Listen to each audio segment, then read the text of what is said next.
Hello, and welcome to the Budshow. Here we go. All right. Uh, Made it through the weekend. As we know, Jesus is risen from the dead to save us again.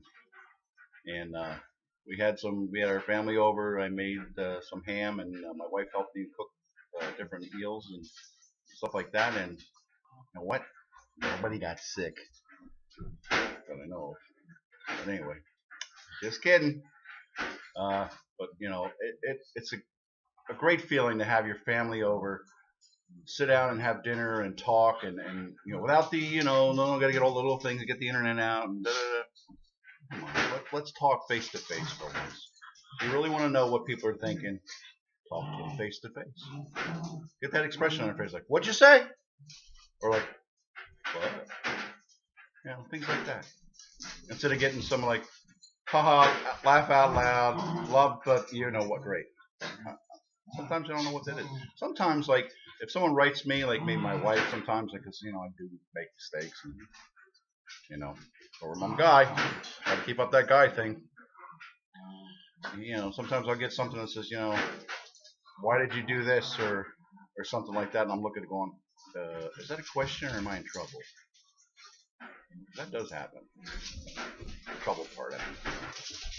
So, it's always nice just to talk face to face with somebody. You get their expressions, then you get more out of people. You don't get this little, because for me to type on this little tiny thing that I got to type thing, I'm going like, I spelled it wrong. The littles are like the letters are like that big. I hate that. I hate when people text you long messages, and I'm sitting there going, can we stop now? Just say, I'm on my way. Oh yeah, I'm bringing George and Jill and Bud and Bob, and I'm bringing this and that. And then, okay, good. And the other thing, I'm gonna bring this, and I'm gonna bring the car, and then, oh, how was that ball game the other week? Oh my God, just say what you got to say and get it done. I think texting is more like a real quick message, let it out there, and be done with it. Like, hey, I love you, honey, or I'm on my way home. Work sucked today. I'll tell you when I get home. Things like that. Why do we need a 25-minute 2,000 word thing going, okay, I had a bad day today, I did this, and this, and then no, I couldn't go home, and then I couldn't sleep last night, so I did this. I don't want to read that. I don't want to read anything. I want to hear. I want to see what you're saying. There's more feeling there instead of typing. All right, I'm done with that. Excuse me, I need some more coffee. I'll be right back.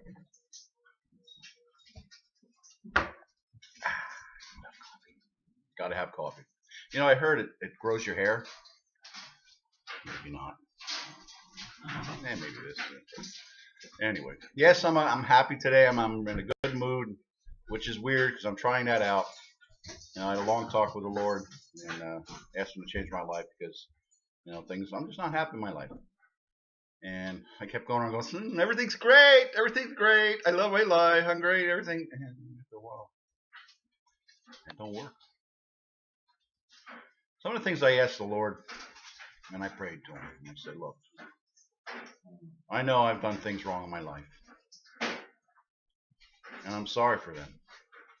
But as a guy and a human being, I keep doing the same thing over and over and over again. The Lord said to me, He says, let me tell you why you do the same thing. People will do the same thing, to go back to that. Hold on a second. Shut up! The reason that you go back, it's like you have an empty room, and you're walking around in circles, and you're walking around in circles, and you're walking around in circles, and there's that one chair. That's your routine. That's why you're stuck in where you are.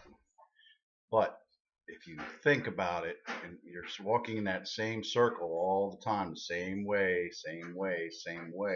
stop, go the opposite way. So you can unravel your problems. I thought that was pretty neat. Now for me, I tell a lot of people, it's not like I hear God go, Elmer, listen to what I don't hear that. It's like I'm thinking about something and something interjects itself right in, and I get that feeling like, Wow, where'd that come from? I didn't. Oh, must be that. And you'll get to know the voice. You'll get to understand what it's like. But you need to be more spiritual and close to God. You need to be close to Jesus. You have to talk to Jesus. He's standing behind you going, I'm right here. I've been here all along. But you're too busy with, just my life only, nothing else matters. I can't, take your hands away from your face. Listen. And know things. Yeah, there's going to be people out there say you're nuts and you're stupid and you should be following this way of life and you should do this and you should do that. Follow God. You cannot go wrong. You cannot. So anyway, getting back to what I was asking for, my life, it's difficult for me. I'm not the smartest man in the world, but then again, maybe I am, because I found Jesus. And all the things that we go through in our lives, it's all we do is complain about them. We don't do anything about it. We complain about it, hoping that somebody else will take care of it. This is true. A lot of people call and call, pray to God, and they ask for this and that and the other thing, and then they don't understand why it hasn't happened immediately. Because there's things in your life that happen just like going up the stairs and coming down the stairs. You have to do things certain times. Certain things have to be done certain ways, otherwise it don't work. Now, I've been on this earth for 51 years, or maybe 52 years. We'll say 51, I like that better. And I've always thought that I know everything. I know a lot of people. I've done great things. I've done bad things. There is so much more, people. So much more. And we let it go by us every day because we're self-centered. And don't give me the garbage. I'm not self-centered. I do all the... You just proved it. I do everything. I do. No, you're not. The time that you realize that, you will stop yourself from doing that. The weird thing with me now is the last couple of days I've been driving around. I go to work and I'll drive around town and stuff like that. And I've been seeing a lot of people broke down, their cars broke down, and the hood's up and stuff like that. And it had suddenly this weird urge to stop and say, "Hey, you okay? Can I help you?" Even though I don't know anything about cars. I know how to start them, gas them up, put oil in them, and maybe wash them once in a while. I never had that happening. I never had that feeling in a long time that I've ever wanted to stop. And I don't care what color you are or where you are, or what kind of car you got. Doesn't matter. That's God trying to push me out of my realm of neutral. Yeah, this world is dangerous. You never know when you're going to get it, and that's the joy of it. You're supposed to do what you're supposed to do in this world, and if that time comes when it's your time to be hurt or killed, then it's not up to you. It's not up to you. I mean, unfortunately, my wife's grandmother passed away yesterday, and it was very weird to me that my wife texted me, and I mean that's what we do because at work I really can't receive phone calls, and she texted me. She says my grandmother's bad. I'm going to go see her. I said all right. Seconds later, I had that overwhelming, dreary feeling that she passed away, and it wasn't 10 minutes later. 10 or 15 minutes later that she texted me again, and I didn't have to look at it because I knew what it was. And I cried. Why did I cry? Because all the feelings that I've suppressed in my life, all my life, all my powers and abilities and skills are now coming out of me. As I said before, I do have I do read tarot cards and stuff like that, and that was another thing the Lord said to me: stop doing that. He says, I give you a gift to talk to people, to know what to do, not to read tarot cards because you don't know who's on the other side talking to you. Not that I'm going to give up what I do to help people. I'm going to give up the tarot card reading. Because I can do that. I can sit down and talk to somebody and say, well, all right, this is what I think you should do. This is what the Lord's telling me for you to do. And I know it's the Lord. Excuse me for a second. Let's see again from yesterday.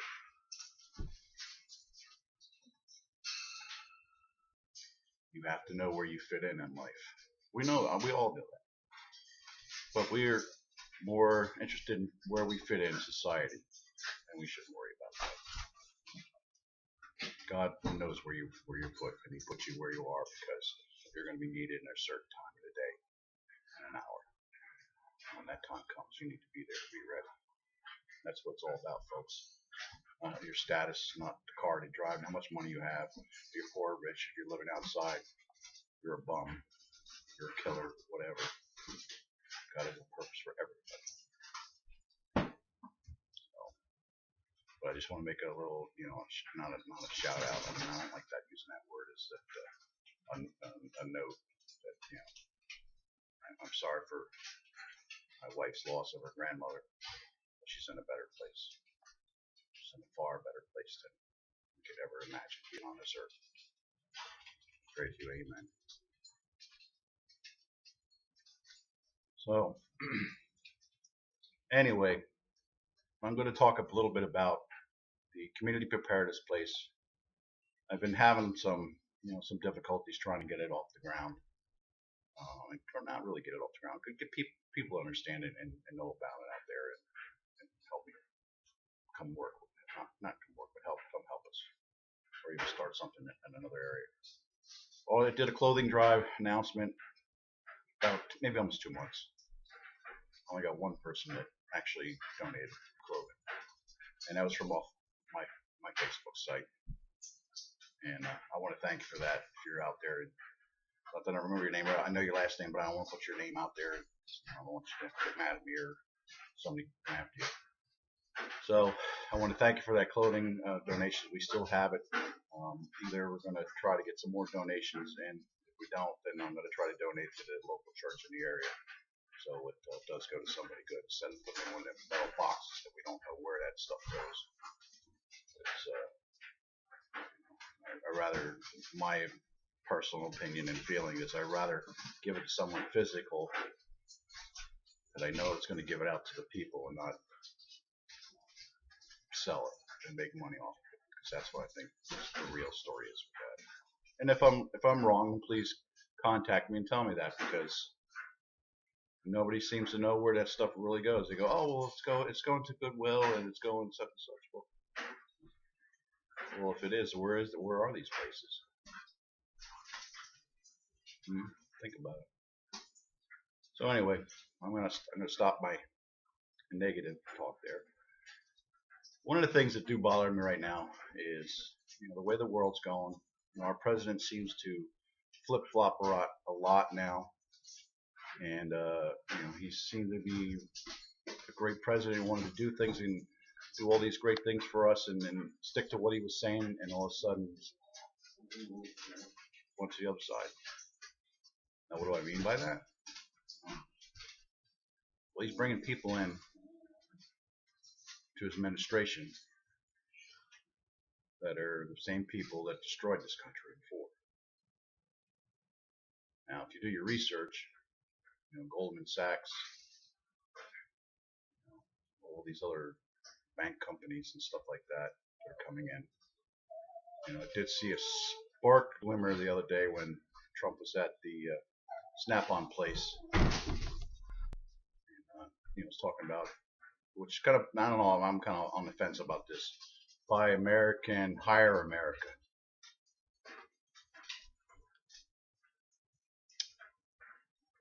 I think that's really a weird combination there, because That's kind of to me, it's a kind of not really a racist statement, but it's kind of a very uncomfortable statement to say we'll only hire Americans. Well, last I checked, we're all Americans in this country.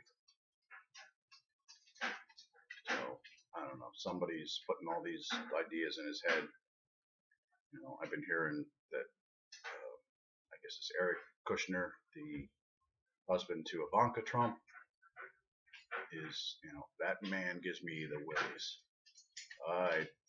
My little hairs that I have left on the back of my head and my neck stand up when I see that guy. And I'll be the first to say it. I think he's the Antichrist. Then I find out he's also started out as an intern with Goldman Sachs and all the big bankers and all that stuff, and is a good buddy with, here comes George Soros. Evil has crept his way back into the White House, folks. I don't know what happened, but that's my opinion on that. But watch different news channels. I watch Fox Business, and that's where I got some of this information from. And people are like, yeah, he's a good guy, he's with Goldman Sachs, this one and that and everything else, and all these. Well, he's the one that's getting rid of all these people that Trump put in there to help them get elected and stuff like that. Now they're all getting kicked out. Does that tell you something's wrong? And this war thing that we're going to do, we're messing around over in China, and then I'm hearing rumors that there's no boats over there, there's no ships over there along the coast. What the heck do you believe? Oh yeah, I remember now. I believe in what God tells me. And he warned us. He warned me. I'm warning you again. We're going to go to war, and it's going to be bad. When you poke the cage so much, and just for that, you see the big bear there, and you poke the bear, you're going to realize there's 1,500 other bears behind him. That's what he showed me. I'm telling you, folks, this is not a joke. This is not. I'm not, like I said before, I'm not a prophet. I'm not a magician or a devil or Satanist or anything like that. I'm a Christian. That's where I get my news and my information from. And I'm very worried about it. I'm telling you this. I am very worried about it. And you can't sit there and go, oh, don't worry about it. It doesn't affect us. They'll blow them up over there, and that'll be the end of it. We have more dangers and threats in this country that you have no idea about. We have Muslims in this country waiting to attack, waiting to take over the United States. How do I know that? Why is there Muslim training camps that go around with guns and stuff like that and training? And the government knows about them, but we don't bother them. We leave them alone. That's their religion. Their religion to attack, to get ready to attack. We have the same thing over here too. We have militias and whatever else. Oh, those guys are terrorists. We can't have that. Do you see the difference in the problem here? I do. I fear for my family and myself. I don't want to go out and have to kill somebody to save my family, my pets, and my friends. I don't want to do that. But it's going to happen. It's going to happen. Because we sit here and go, this guy's nuts. He ain't always talking about. That ain't going to happen. I don't believe in that God stuff. That's just a bunch of crap anyway. I believe in my, Kabbalah or Buddhism or whatever, atheist crap and all this other stuff. I believe in that stuff. What are you afraid of? What are you afraid of? Only one thing I'm afraid of. When God comes back and says, how come you didn't do this, this, and this when I asked you to? When you knew I was coming back? Am I going to go, oh, well, I didn't know. Yeah, that'll fly. Folks, I'm concerned for you. I'm concerned for your faith, your safety, and everything else in this world. But it goes ignored. I'm doing my part to tell you, to talk to you, not to talk down to you, to give, be in your face and tell you what's going on. Because, folks, This is no joke. And I'm not looking for the day they go, oh, he was right. Hey, he's a God. He's good. No, I'm nobody. I'm just a messenger. And I'm sticking my neck out on the line every day to tell people this. And I could care less if you get it or if you don't get it. Because I told you. You were told. You were warned. Well, on a happy note, we are living in the end times. And that's the word that you need to hear, you need to think about, you need to know. And when I say that, you need to know to prepare. And Jesus said, I will return, prepare your house for me.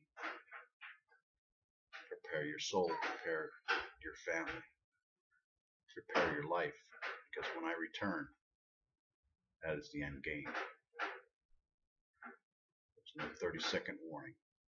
I shall return and I will be there as a thief in the night, unannounced, anytime, anywhere.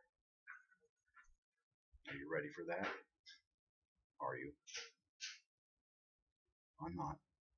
I'm doing my best to get myself back in order and do what I can do and tell people about the Lord and the gospel and the good word. That's all I can do. Anyway, I want to thank you for your time. I know we're probably at 20-some minutes here, and I want to thank you for that. And Lord be with you. And please, whatever you do out there, please be safe. Don't be stupid. Be careful. Take care. May God bless you every day.